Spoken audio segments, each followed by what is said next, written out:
কিন্তু আগে তো ওনাকে খুঁজে বের করতে হবে। একটু সবাই দেখুন না, দেখুন একটু সবাই খুঁজতে হবে তো ওনাকে। সনাতন বাবু, আপনারা একটু খুঁজুন না, ওদিকটা যান। সনাতন বাবু,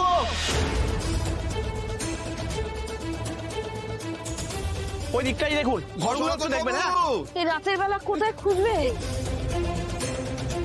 বয়স্ক মানুষ, ওনার আবার কিছু হয়ে গেল না তো?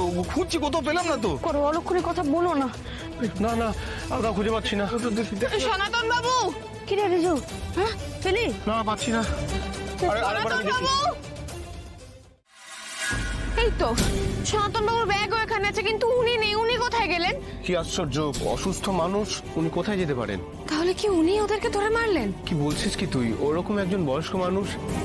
তাও ঠিক, কিন্তু কিন্তু আমার ওনাকে দেখলেই কিরম ওনাকে দেখলে কি? আর্য স্যারের কথা মনে পড়ে। মনে পড়ার কথা নয়, কিন্তু কেন জানি আমার আর্য স্যারের কথা মনে পড়ে।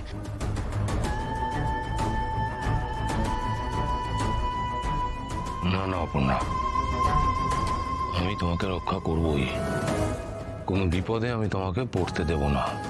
আমার মনে হচ্ছে ওই রহস্যময় ব্যক্তি সনাতন বাবুই হবেন।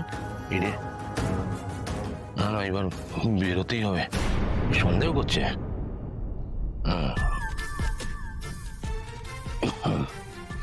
উড়িয়ে বাবা, ওরে বাবা রে!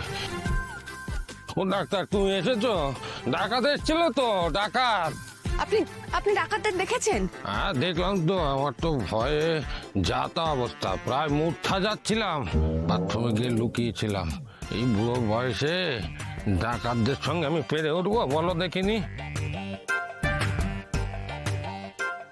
কিন্তু আমি জানতাম তোমরা ঠিক পারবে, সামলে নেবে। হ্যাঁ, তাই তো ভয় লুকিয়েছিলাম। অপু, এই নাকি তোর রাজ্য সিংহ রায়, যে নাকি 1 ডজন ডাকাতকে সাহায্য করেছে।